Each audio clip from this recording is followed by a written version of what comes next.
On a frigid January night, as snow danced gently on the whims of the wind and blanketed the streets of a small American town, Sarah Winters found herself trapped in her own thoughts. Each falling flake seemed to whisper the regrets of a life marked by loneliness and the painful choice she had made years ago, giving up her daughter, Emma, for adoption. The darkness of the night mirrored her emotional state, a labyrinth of longing and guilt that prevented her from moving forward. Sarah stood by the frost-covered window of her modest apartment, her breath creating small clouds on the glass. The streetlights cast an eerie glow on the deserted sidewalks, their warm yellow light a stark contrast to the cold blue of the moonlit snow. She pressed her forehead against the cool pane, closing her eyes as memories flooded her mind. 13 years ago, Sarah had been barely more than a child herself. At 19, she found herself alone, scared, and pregnant. The father of her child, a summer fling named Jack, had disappeared as soon as he heard the news. Sarah's parents, strict and unforgiving, had given her an ultimatum: give up the baby or leave their home forever. With no job, no savings, and no support system, Sarah had made the heartbreaking decision to place her daughter for adoption. The weight of that choice had haunted her ever since. Every milestone she imagined Emma reaching, first steps, first words, first day of school, was a dagger to Sarah's heart. She wondered if Emma had her eyes, her smile, or perhaps her penchant for daydreaming. Did she love to read, as Sarah did? Did she have a favorite color, a best friend, a secret hideout where she felt safe from the world? Sarah's fingers traced idle patterns on the window, mirroring the swirling snow outside. She remembered the day she had handed Emma over to the adoption agency. The baby had been so small, so perfect, with a dusting of golden hair and eyes that seemed to hold all the wisdom in the world. Sarah had memorized every detail of her daughter's face, knowing it might be the last time she ever saw her. "I'm doing this for you," she had whispered to the sleeping infant. "You deserve better than what I can give you right now." But as the years passed, Sarah couldn't help but wonder if she had made the right choice. She had finished college, landed a decent job as a graphic designer, and even bought this small apartment. Yet, the void left by Emma's absence seemed to grow larger with each passing day. Sarah turned away from the window, her gaze falling on the sparse decorations of her living room. A small Christmas tree still stood in the corner, its lights unplugged, ornaments dulled in the dim light. She hadn't had the heart to take it down yet, clinging to the last vestiges of holiday cheer in the depths of winter. Walking over to the bookshelf, Sarah picked up a framed photograph. It was the only picture she had of Emma, taken moments after her birth. Sarah's finger traced the outline of the baby's face, a lump forming in her throat. "I'm sorry," she whispered to the photograph. "I'm so sorry I wasn't strong enough to keep you." The silence of the apartment seemed to mock her, amplifying the loneliness that had become her constant companion. Sarah had tried to move on, to build a life for herself, but every attempt at a relationship had faltered. How could she open her heart to someone new when such a large piece of it was missing? She set the photograph down and moved to the kitchen, mechanically going through the motions of making tea. The whistle of the kettle pierced the quiet, startling her out of her reverie. As she poured the steaming water over a bag of chamomile, Sarah caught her reflection in the window above the sink. At 32, she was still young, but the years of guilt and regret had taken their toll. There were fine lines around her eyes that hadn't been there a year ago, and a perpetual furrow between her brows. Her once vibrant auburn hair now hung limp and dull around her face. Sarah carried her mug to the couch, curling up under a thick blanket. She reached for the remote, turning on the TV for some background noise to drown out the oppressive silence. A late-night talk show flickered to life, the host's jovial voice a jarring contrast to Sarah's somber mood. As she sipped her tea, Sarah's mind wandered to the life Emma might be living now. Was she happy? Did her adoptive parents love her as fiercely as Sarah would have? Did Emma ever wonder about her birth mother, or had she grown up never knowing she was adopted? Sarah had chosen a closed adoption, believing it would be easier for everyone involved. Now, she questioned that decision. Maybe if she had opted for an open adoption, she could have watched Emma grow up from afar, could have known she was safe and loved. The TV droned on, but Sarah wasn't listening. She was lost in a world of what ifs and if onlys. What if she had fought harder to keep Emma? If only she had reached out to other family members for help. What if she had found a way to make it work? Outside, the snow continued to fall, blanketing the world in pristine white. Sarah watched as the flakes swirled and danced, each one unique and perfect. Like Emma, she thought. Unique and perfect, and forever out of reach. As the night wore on, Sarah's thoughts turned to the future. She had spent so long looking back, mourning what she had lost, that she had neglected to look forward. Was there still a chance for her to find happiness? Could she ever forgive herself for the choice she had made? The answers eluded her, slipping through her grasp like the snowflakes outside. But as the first hints of dawn began to lighten the sky, Sarah made a quiet promise to herself. She would try to move forward, to live a life that Emma could be proud of, should they ever meet again. With that thought, Sarah finally drifted off to sleep, the empty mug cooling on the coffee table beside her. As she slept, the snow outside began to taper off, and a new day dawned, full of possibilities and the potential for change. As the pale winter sun struggled to break through the overcast sky, a different story was unfolding in the shadows of the city. A stray dog named Max, with matted fur and sorrowful eyes, was desperately seeking shelter from the biting cold. His ribs showed through his dirty coat, a testament to the harsh life he had endured on the streets. Max limped along the deserted alleyways, his paws raw from the icy pavement. He had once known the comfort of a home, but that seemed like a distant memory now. As he rounded a corner, his keen nose picked up an unusual scent, one that stirred something deep within his canine instincts.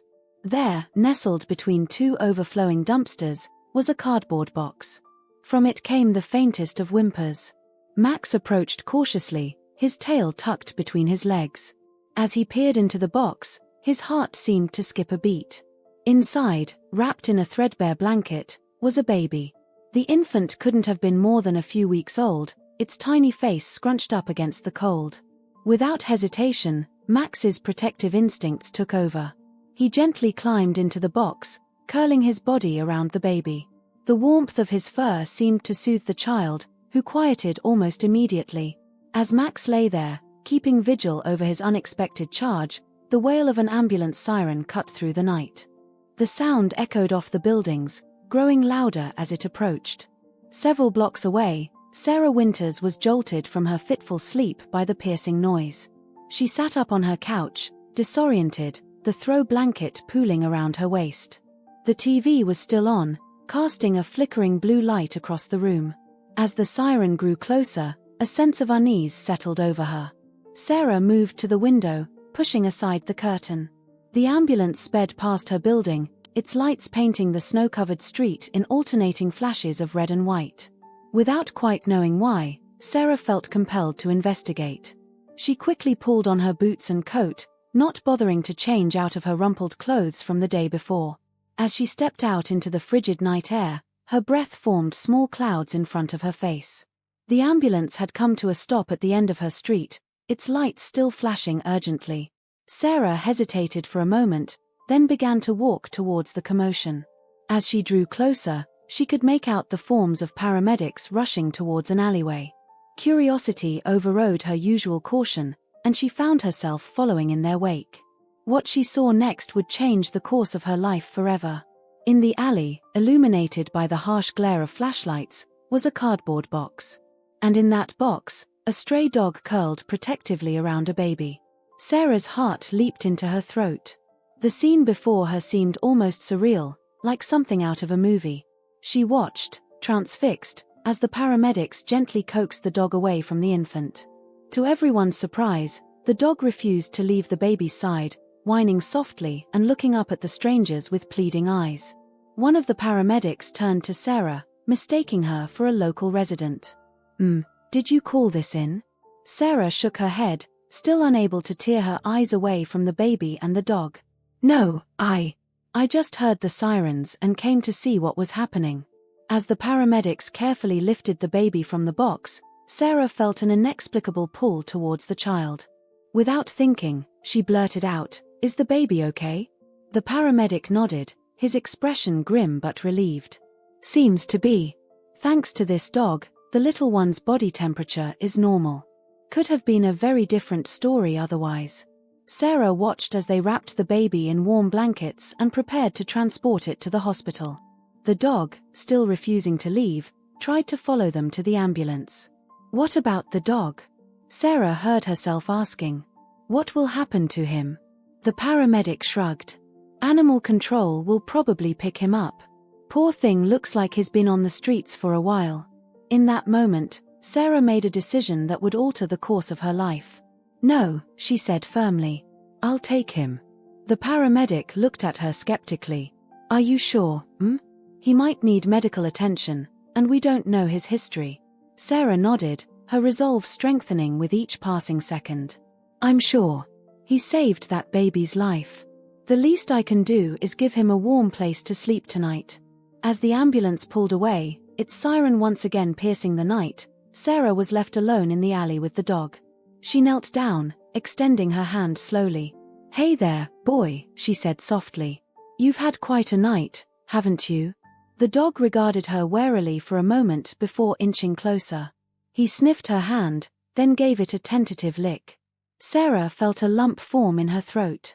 This dog, who had so little, had given everything to protect an abandoned child. In his eyes, she saw a reflection of her own loneliness and longing. "Come on," she said gently. "Let's go home." The walk back to her apartment was slow. The dog, whom Sarah had started mentally referring to as Max, was clearly exhausted and in pain. She murmured words of encouragement, coaxing him along the snow-covered sidewalk. Once inside her apartment, Sarah's nurturing instincts took over. She filled a bowl with warm water and found some leftover chicken in her fridge. Max ate ravenously, his tail wagging slightly for the first time. As she watched him eat, Sarah's mind raced. What would happen to the baby? Would they find the parents? And what had compelled her to take in this stray dog? The answer came to her slowly, as she sat on the floor next to Max, gently stroking his matted fur. In this dog's act of selflessness, she saw a chance for redemption. A way to make amends for the choice she had made all those years ago. "We're quite a pair, aren't we?" she said softly to Maximum, both a little lost, both looking for something. Max finished his meal and looked up at Sarah, his brown eyes full of trust and gratitude. In that moment, Sarah made another decision. "I'm going to find out what happens to that baby," she told Maximum, "and I'm going to make sure you're okay too. We'll figure this out together." As the first light of dawn began to filter through the windows, Sarah realized she hadn't thought about Emma or her own guilt for hours. Instead, her mind was focused on the immediate needs of the dog in front of her and the welfare of the baby they had found. For the first time in years, Sarah felt a spark of purpose ignite within her. She had spent so long dwelling on the past, on the daughter she had given up, that she had forgotten how to live in the present. Now, faced with this unexpected turn of events, she felt a renewed sense of hope. "First things first," she said to Max, who had curled up at her feet. "We need to get you to a vet. Then, we're going to find out about that baby." As she spoke, Sarah realized that her life had irrevocably changed. The snow outside had stopped, and the world seemed fresher, full of new possibilities. She didn't know what the future held, but for the first time in a long time, she was looking forward to finding out. With Max by her side, Sarah began to plan their next steps. She would need to buy dog supplies, schedule a vet appointment, and figure out how to get information about the abandoned baby. It was overwhelming, but also exhilarating.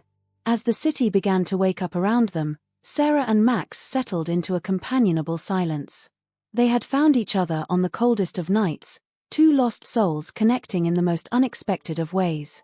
And in that connection, they had both found something they desperately needed: hope. As the days passed, Sarah found herself confronting the demons that had haunted her for years. Max, with his unwavering loyalty and vulnerability, became a mirror of her own loneliness and regrets. The memory of the abandoned baby, whom Sarah had started thinking of as Noah, symbolized a new chance, a future she could potentially shape. Slowly, her feelings of guilt began to give way to hope, but the ghosts of her past still lingered in the shadows of her mind. Sarah's routine, once monotonous and tinged with melancholy, had transformed almost overnight. Her mornings now started with Max's eager face peering up at her, his tail wagging in anticipation of their walk. As they strolled through the park, Sarah found herself noticing things she had overlooked for years: the way the early morning sunlight filtered through the bare branches, the crunch of snow beneath her boots, the laughter of children building snowmen. During these walks, Sarah's thoughts often drifted to Noah. She had called the hospital daily, seeking updates on his condition. The nurses, touched by her concern, had begun to recognize her voice. They assured her that Noah was doing well, growing stronger each day. But they couldn't tell her what would happen to him next, and this uncertainty gnawed at Sarah. One crisp morning, as Max sniffed around a snow-covered bush, Sarah found herself wondering what Emma might look like now. Would she have Sarah's auburn hair, or perhaps her grandmother's striking green eyes? The familiar pang of loss hit her, but this time, it was accompanied by something else, a flicker of determination. Back at home, Sarah settled into her makeshift office, Max curled up at her feet. As a freelance graphic designer, she had the flexibility to work from home, a blessing she now appreciated more than ever. But as she stared at her computer screen, the project she was supposed to be working on seemed trivial compared to the thoughts swirling in her mind. With trembling fingers, she opened a new browser window. For years, she had resisted the urge to search for information about Emma, convinced that she had given up the right to know anything about her daughter's life. But now, emboldened by the recent changes in her life, Sarah typed "search for adopted child" into the search bar. The results were overwhelming. Adoption registries, DNA testing services, support groups for birth parents. There were so many avenues she could explore. Sarah felt a mix of excitement and terror as she clicked through the websites. Was she ready for this? What if Emma didn't want to know her? What if she disrupted the life Emma had built with her adoptive family? As if sensing her turmoil, Max placed his head on her lap, his brown eyes looking up at her with unconditional love. Sarah scratched behind his ears, drawing comfort from his presence. "What do you think, boy?" she murmured. "Should I do this?" Max's tail thumped against the floor, and Sarah couldn't help but smile. She took a deep breath and clicked on a link to an adoption registry. It was time to take the first step. Over the next few weeks, Sarah threw herself into the search process with a fervor that surprised her. She filled out forms, joined online support groups, and even consulted with a lawyer specializing in adoption cases. Each step was fraught with emotion, bringing up memories she had long suppressed. There were nights when the weight of it all became too much. On those evenings, Sarah would find herself curled up on the couch, tears streaming down her face as she clutched the only photo she had of Emma. Max would invariably climb up beside her, offering silent comfort with his warm presence. But there were good days too. Days when Sarah felt a sense of purpose she hadn't experienced in years. She started volunteering at a local animal shelter, inspired by Max's story. The simple act of helping other abandoned animals gave her a sense of redemption, a way to channel her regrets into something positive. Through it all, Sarah continued to check on Noah's progress. The nurses at the hospital had grown fond of her daily calls, and one of them, a kind-hearted woman named Linda, had taken to giving Sarah more detailed updates. "He's quite the little fighter," Linda told her one afternoon. "Strong lungs on that one. He lets us know when he's not happy." Sarah found herself smiling at this news, picturing the tiny baby she had seen that snowy night. "Do you know? I mean, has anyone come forward? His parents?" There was a pause on the other end of the line. "Not yet," Linda said softly. "But don't you worry. We're taking good care of him until we figure out what's next." As she hung up the phone, Sarah felt a familiar tug in her heart. She looked down at Max, who was watching her intently. "What do you think would have happened if we hadn't found him that night?" she asked. Max tilted his head, his expression seeming to say, "But we did find him, and that's what matters." Sarah nodded, as if agreeing with Max's unspoken sentiment. She turned back to her computer, where she had been in the middle of filling out yet another form in her search for Emma. As she typed, a notification popped up on her screen, a new email. Her heart raced as she saw the subject line, "Potential match found." With shaking hands, she opened the email. It was from the adoption registry she had signed up with weeks ago. They had found a possible match based on the information she had provided. Sarah read the email 3 times, her mind struggling to process the information. There was a teenage girl, born on the same day as Emma, who had been adopted in the same state. The girl had recently registered with the agency, expressing a desire to learn about her birth parents. The email stressed that this was just a potential match and that further verification would be needed. But for Sarah, it felt like the world had suddenly shifted on its axis. This could be Emma. Her daughter might be looking for her too. Overwhelmed, Sarah pushed away from her desk and paced the small living room. Max followed her, his nails clicking on the hardwood floor. "This changes everything," she said aloud, her voice trembling. "What if it really is her? What do I say? What if she hates me?" The questions tumbled out, each one bringing with it a new wave of anxiety. Sarah's mind raced with possibilities, both wonderful and terrifying. She imagined joyful reunions and angry rejections, tearful explanations and silent recriminations. In the midst of her emotional turmoil, Sarah's phone rang. It was Linda from the hospital. Distracted, Sarah almost let it go to voicemail, but something made her answer. "Sarah." Linda's voice was gentle but urgent. "I thought you should know. We've had a development with baby Noah." Sarah's breath caught in her throat. "What kind of development?" "His birth mother has come forward," Linda said. "She's very young, scared. She says she made a mistake leaving him, that she wants another chance." The news hit Sarah like a physical blow. She sank onto the couch, her legs suddenly unable to support her. Max immediately jumped up beside her, pressing his warm body against her side. "Sarah, are you there?" Linda's voice seemed to come from far away. "Yes," Sarah managed to say. "I'm here." Is she going to take him?" "It's complicated," Linda sighed. "There will be evaluations, social workers involved. But I thought you should know, given how invested you've been in Noah's well-being." As Sarah hung up the phone, she felt as though she were standing on the edge of a precipice. On one side was the potential reconnect ion with Emma, a chance to explain, to make amends. On the other was Noah, the baby she had indirectly saved, now facing an uncertain future. She looked down at Max, who gazed back at her with trusting eyes. "What do we do now, boy?" she whispered. Max's only response was to lay his head on her lap, a gesture that seemed to say, "Whatever comes next, we'll face it together." As the sun began to set, casting long shadows across the room, Sarah realized that her life had once again been upended. But this time, unlike the lonely years that had preceded it, she didn't feel alone. With Max by her side and the possibility of reconnecting with Emma on the horizon, Sarah felt a glimmer of something she had almost forgotten: hope. Sarah's life began to intertwine once again with that of Emma, who, now a teenager, was grappling with her own challenges and searching for answers about her adoption. The first meeting between mother and daughter was charged with a potent mix of emotions. Emma's resentment mingled with curiosity, while Sarah battled against the fear of not being the woman her daughter needed. What should have been a reunion filled with love instead became an emotional battlefield, where each word carried the weight of years of silence. The day of their meeting dawned bright and cold, a stark contrast to the tumultuous emotions roiling inside Sarah. She had barely slept the night before, tossing and turning, rehearsing what she would say to the daughter she had given up so many years ago. Max, sensing her distress, had stayed close, his steady presence a balm to her frayed nerves.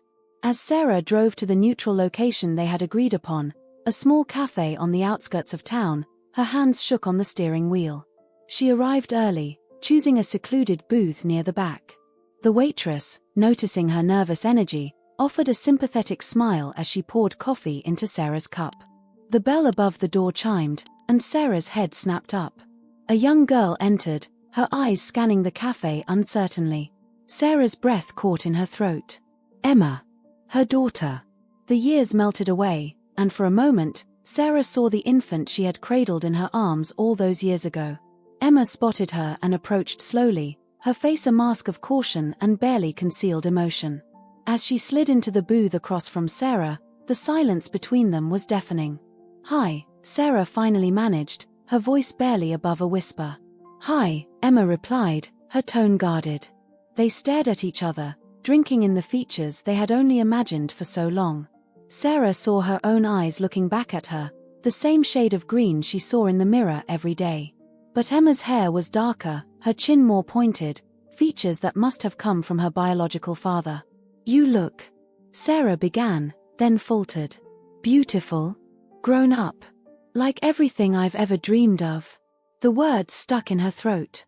Emma fidgeted with the menu, not meeting Sarah's gaze. "Why did you give me up?" she blurted out, the question hanging heavy in the air between them. Sarah felt as though she'd been punched in the gut. She had known this question was coming, had prepared for it, but the reality of hearing it from her daughter's lips was overwhelming. I was very young," Sarah began, her voice trembling. "I thought I was doing what was best for you. I wanted you to have opportunities one couldn't provide." Emma's eyes flashed. "Did you ever think about what I might want? About how it would feel to grow up not knowing where I came from?" The accusation in Emma's voice cut deep. Sarah struggled to find the right words, to explain the complexity of emotions and circumstances that had led to her decision. "Emma, I thought about you every single day. There wasn't a moment when you weren't in my heart." "But not in your life," Emma countered, her voice rising slightly. A few nearby patrons glanced their way, and Emma lowered her voice. "Do you know what it's like to always feel like you don't quite fit? To wonder if there's something wrong with you that made your own mother not want you?" Tears welled up in Sarah's eyes. "There was nothing wrong with you, Emma. The problem was with me. I was scared and alone, and I made a choice that I've regretted every day since." Emma's expression softened slightly, but the hurt was still evident in her eyes. "My adoptive parents are great," she said. "They've given me a good life. But there's always been this hole. This feeling that a part of me was missing." Sarah nodded, understanding all too well. "I felt the same way," she admitted. "Like a part of my heart was walking around in the world without me." They lapsed into silence again, both lost in their own thoughts. The waitress approached, and they ordered mechanically, neither particularly hungry, but grateful for the momentary distraction. As they waited for their food, Emma pulled a small photo album from her bag. "These are some pictures of me growing up," she said hesitantly. "I thought, maybe you'd like to see them." Sarah's hand shook as she reached for the album. She opened it carefully, as if it might disintegrate at her touch. The first photo showed a toddler Emma, her green eyes sparkling as she clutched a stuffed elephant. "You were beautiful," Sarah whispered, tracing the image with her finger. They spent the next hour going through the photos, Emma providing context for each one. Her first day of school, ballet recitals, family vacations. With each image, Sarah felt a mixture of joy at seeing her daughter's life and an acute sense of loss for all the moments she had missed. As they neared the end of the album, Emma hesitated. "There's something I need to tell you," she said, her voice suddenly small. "The reason I decided to search for you now." Sarah's heart raced. "What is it?" Emma took a deep breath. "I'm sick," she said. "The doctors, they need family medical history. Information about you, about my biological father." The world seemed to tilt on its axis. Sarah reached across the table, grasping Emma's hand. "Sick? How? What's wrong?" Emma explained about the mysterious symptoms she'd been experiencing, the inconclusive tests, the doctor's belief that knowing her genetic background could provide crucial information. As Emma spoke, Sarah felt a maelstrom of emotions: fear for her daughter's health, guilt for not being there, determination to do whatever she could to help. "I'll do anything," she said firmly. "Whatever tests they need, whatever information I can provide." Emma nodded, a ghost of a smile touching her lips. "Thank you," she said softly. As they prepared to leave the cafe, the air between them had shifted. The anger and resentment hadn't disappeared, but they had been tempered by a shared purpose and the beginnings of understanding. Can we meet again?" Sarah asked hesitantly as they stood outside. Emma paused, then nodded. "I'd like that," she said. "And, could you bring those medical forms next time? The ones the doctor gave you?" "Of course," Sarah replied. "Anything you need." They parted ways, each heading to their respective cars. As Sarah watched Emma drive away, she felt a complex mix of emotions: hope, fear, love, and a fierce protectiveness she had never experienced before. Back at home, Max greeted her with his usual enthusiasm. As Sarah knelt to pet him, she found herself pouring out the events of the day. Max listened attentively, his brown eyes full of what seemed like understanding. "She needs me, Max," Sarah said, her voice thick with emotion. "After all these years, my daughter needs me. And I'm not going to let her down. Not again." That night, as Sarah lay in bed, her mind raced with plans. She would contact her family, dig up old medical records, do whatever it took to get Emma the information she needed. The road ahead would be challenging, filled with difficult conversations and painful memories. But for the first time in years, Sarah felt a sense of purpose, a reason to face her past head-on. As she drifted off to sleep, Max curled up at her feet, Sarah made a silent promise to both Emma and herself. This time, she would be there. This time, she would be the mother Emma needed. And maybe, just maybe, in helping her daughter heal, she might find some healing for herself as well. The bond between Sarah, Emma, and Max continued to grow, but insecurities and fears still lingered in the air. In a moment of vulnerability, Max, who had always been by Sarah's side, disappeared for several hours. The tension reached its peak when Emma, concerned about Noah's health, asked Sarah to help find the dog. Together, mother and daughter united in a search that transformed into a path of reconciliation. It was during this moment of desperation that the unexpected happened. The day had started like any other. Sarah woke up early, made coffee, and took Max for his morning walk. Emma had stayed over the night before, their relationship slowly mending as they navigated the complexities of their newfound connection. As they sat around the breakfast table, the atmosphere was lighter than it had been in weeks. "I was thinking," Emma said, pushing her cereal around the bowl, "maybe we could visit Noah at the hospital today? I'd like to see him." Sarah felt a warmth spread through her chest.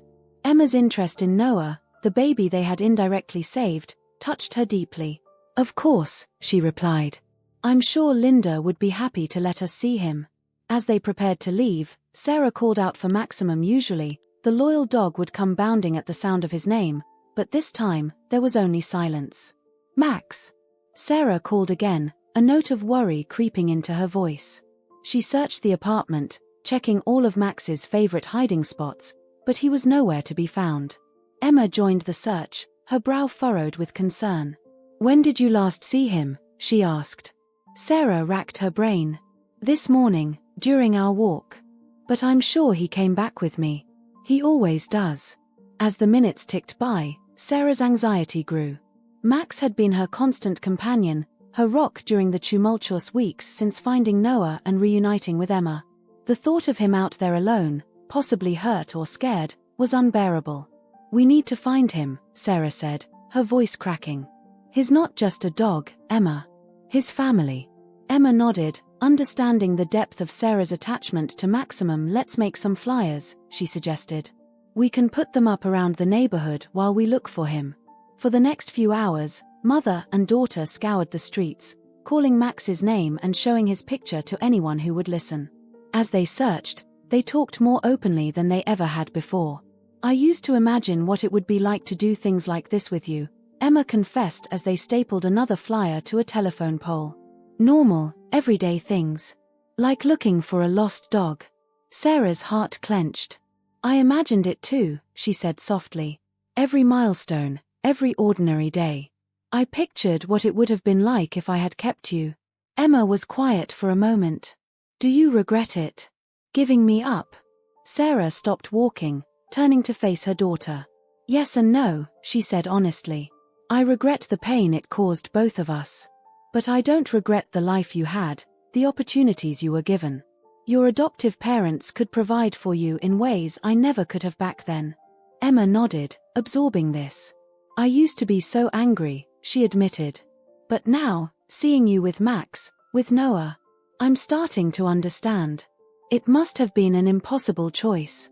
As they continued their search, the conversation flowed more freely. They shared stories, filled in the gaps of the years they had missed.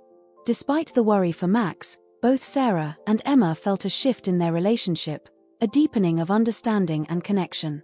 As the afternoon wore on, their search took them to a part of town Sarah rarely visited. The streets were narrower here, the buildings more run down.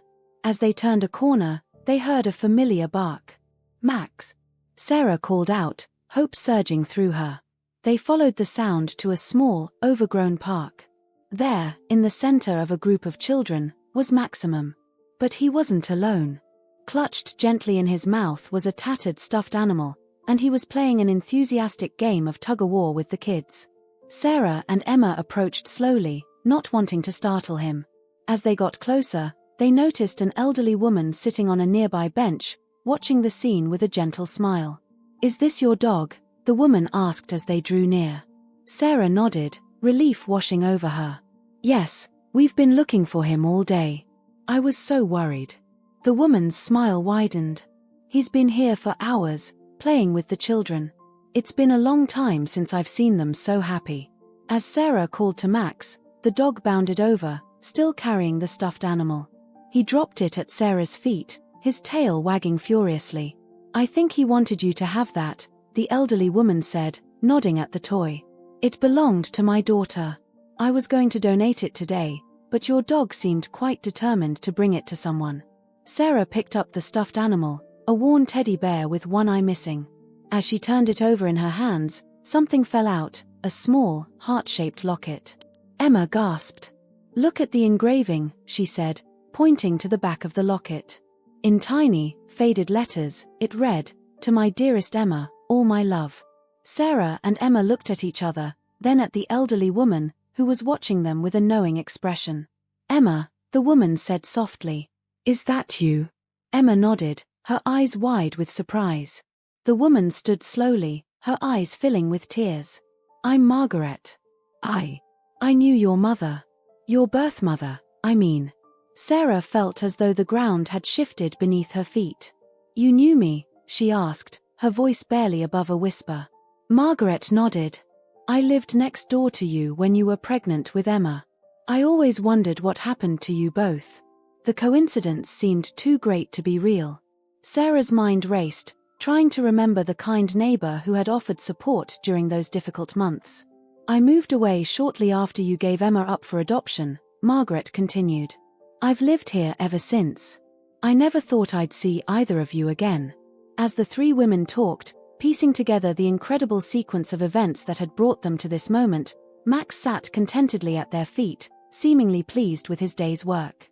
"It's as if he knew," Emma said, scratching Max behind the ears. "Like he was meant to bring us here." Sarah knelt down, hugging Max tightly. "Thank you," she whispered into his fur. As the sun began to set, casting a warm glow over the park, Sarah, Emma, and Margaret made plans to meet again. They had so much to talk about, so many years to catch up on. Walking back home, with Max trotting happily beside them, Sarah felt a sense of peace she hadn't experienced in years. The path to healing and reconciliation was still long, but for the first time, it felt achievable. "You know," Emma said as they neared Sarah's apartment, "I think I understand now why you love Max so much. He's not just a dog. He's a connector. A healer." Sarah nodded, her throat tight with emotion. "He brought me back to life," she said. "And now, he's brought us together in ways I never could have imagined." As they climbed the stairs to the apartment, Sarah's phone buzzed. It was a message from Linda at the hospital. "Good news about Noah," it read. "His birth mother has agreed to counseling and parenting classes. There's hope for a reunion." Sarah showed the message to Emma, both of them smiling at the parallel to their own story. As they entered the apartment, Max settling into his bed with a contented sigh, Sarah felt a surge of gratitude for the unexpected turns her life had taken. The future was still uncertain, with challenges ahead for both Noah and Emma. But Sarah was no longer facing these challenges alone. She had her daughter, she had Max, and now, unexpectedly, she had a link to her past that promised to help heal old wounds. As night fell over the city, the small apartment was filled with a warmth that had nothing to do with the heating. It was the warmth of family, of connections restored, and of hope for the future. Sarah, Emma, and Max had found each other, and in doing so, had found a sense of belonging they had all been searching for. The story culminated in a moment of forgiveness and hope, where Noah's presence became a symbol of unity and new opportunities. Sarah and Emma, now bound by a stronger tie than the pain of the past, decided to face their fears and build a future together. Max, the faithful guardian, became the bridge between their worlds, showing that even in the coldest nights, love and redemption are possible. As the weeks passed, Sarah and Emma fell into a rhythm of shared moments and slow-building trust. Their relationship, once fraught with tension and unspoken hurt, began to blossom into something beautiful and unexpected. They found themselves sharing not just the big moments, but the small ones too: morning coffees, evening walks with Max, and quiet conversations that stretched long into the night. One crisp autumn afternoon, as golden leaves swirled around their feet, Sarah and Emma made their way to the hospital for what they hoped would be a significant day. Noah, the baby whose discovery had set their reconciliation in motion, was being released into the care of his birth mother, Jessica. As they entered the hospital, Max trotting obediently beside them, he had been granted special permission to visit. Given his role in Noah's rescue, Sarah felt a mix of emotions. Joy for Noah and his mother, a twinge of sadness at the thought of saying goodbye, and an overwhelming sense of gratitude for the way this tiny life had changed her own.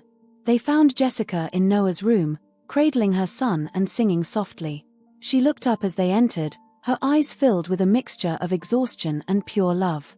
"You came," she said, her voice thick with emotion. Sarah nodded, squeezing Emma's hand. "We wouldn't have missed it for the world." As they gathered around Noah's crib, the baby gurgled happily, reaching out to grab Max's nose. The dog, ever patient, allowed the exploration with a gentle wag of his tail. "I don't know how to thank you," Jessica said, looking from Sarah to Emma and then down at Maximum, "all of you. If you hadn't found Noah that night." She trailed off, unable to complete the thought. Sarah reached out, placing a comforting hand on Jessica's arm. "You don't need to thank us. We're just glad Noah is safe and that you two are together." Emma, who had been quiet, spoke up. "How are you feeling about everything? About taking Noah home?" Jessica took a deep breath. "Scared," she admitted. "Excited. Overwhelmed. But mostly, I'm just grateful for this second chance." As she spoke, Sarah couldn't help but see parallels between Jessica's situation and her own reunion with Emma. Both were navigating the complex emotions of motherhood, trying to bridge gaps created by separation and circumstance. "It won't be easy," Sarah said gently, "but you're not alone. We'll be here if you need anything." Jessica's eyes welled with tears. "I don't deserve this kindness." "Everyone deserves kindness," Emma said firmly. "And second chances." As they helped Jessica gather Noah's things and prepare for discharge, Sarah marveled at her daughter's compassion. Emma, who had every right to be angry and resentful, was instead choosing empathy and understanding. Once Noah was securely fastened in his car seat and Jessica had signed the last of the discharge papers, they all made their way to the hospital parking lot. The autumn sun was setting, painting the sky in brilliant shades of orange and pink. "This feels like a new beginning," Jessica said, gazing at the sunset. "For all of us." Sarah nodded, feeling the truth of those words deep in her bones. As they said their goodbyes, promising to stay in touch, Sarah felt a sense of closure. Noah's journey was just beginning, but he had already touched so many lives, bringing healing and connection where there had once been pain and separation. As Jessica's car disappeared around the corner, Sarah, Emma, and Max began their walk home. The streets were quiet, the air crisp with the promise of the coming winter. "You know," Emma said after a while, "I've been thinking about Noah and Jessica. About second chances." Sarah glanced at her daughter, sensing there was more to come. "Oh." Emma nodded, her pace slowing. I think I'm ready to meet my birth father. If that's okay with you." Sarah felt her heart skip a beat. This was a moment she had both hoped for and dreaded. "Of course it's okay," she said carefully. "Are you sure you're ready?" Emma shrugged, a mix of vulnerability and determination in her eyes. "I don't know if I'll ever be completely ready. But after everything with Noah, seeing Jessica get her second chance, it made me realize that I want to at least try to understand that part of my story." Sarah nodded, a lump forming in her throat. "I'll help you in any way I can," she promised. "Whatever you need." They walked in companionable silence for a while, each lost in their own thoughts. Max, sensing the emotional weight of the moment, stayed close, occasionally nudging their hands with his nose as if to remind them of his presence. As they neared Sarah's apartment, Emma spoke again. I've been thinking about something else too, she said, her voice hesitant. I know we've talked about me moving in with you, at least part-time. I think I'd like to do that. If the offer still stands. Sarah stopped walking, turning to face her daughter. Emma, she said, her voice thick with emotion, nothing would make me happier. Are you sure? Emma nodded, a small smile playing at her lips. I'm sure. It won't be easy, I know that. We still have a lot to work through. But I want to try. I want us to have a chance at being a real family. Sarah pulled Emma into a tight hug, tears streaming down her face. Max, not wanting to be left out, pressed himself against their legs, his tail wagging furiously. As they broke apart, both laughing and wiping away tears, Sarah felt a sense of completeness she had never experienced before. The road ahead would not be easy, there were still challenges to face, wounds to heal, and a past to reconcile. But for the first time in years, Sarah felt truly hopeful about the future. That night, as Sarah, Emma, and Max settled into the apartment, there was a palpable sense of new beginnings. Emma unpacked a small bag of belongings, the first step towards making this space her own. Sarah ordered pizza, and they sat on the floor, sharing stories and dreams for the future. As the night grew late and Emma retired to the spare room, soon to be her room, Sarah found herself standing by the window, Max at her feet. The city lights twinkled below, a tapestry of countless lives and stories. We did it, boy, she whispered, scratching Max behind the ears. We found our way home. Max looked up at her, his brown eyes full of understanding and love. In that moment, Sarah knew that no matter what challenges lay ahead, they would face them together. Sarah, Emma, and Max, a family bound not by obligation, but by choice and love. As she turned away from the window and prepared for bed, Sarah felt a deep sense of peace. The cold nights of loneliness were behind her. Ahead lay a future filled with the warmth of family, the joy of second chances, and the unbreakable bond of love that had brought them all together.